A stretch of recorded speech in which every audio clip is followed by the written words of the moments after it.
Hello guys, and welcome back to today's video. My name is Zig, the programming guy. In today's video guys, I want to show you how to go live on Tango.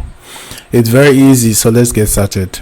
Alright, so the first step you have to take is to open Tango app and log into your account.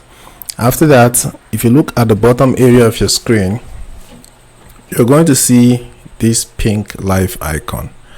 Alright, so all you have to do is to click on that. Once you click on that, here you can now go ahead and add a live description. All right, you can see this live description option right here. All right, this is it. So what you just have to do is to click on the pencil right here and add a live description.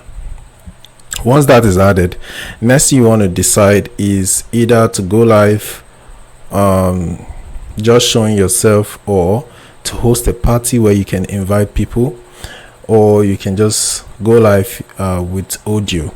Right, so for this one I'll go live just showing myself without inviting anybody. So I'll just click on the go live button and then start connecting.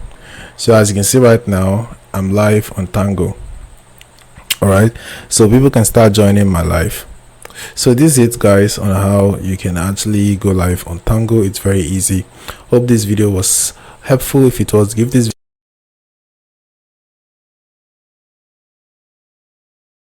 in my next video.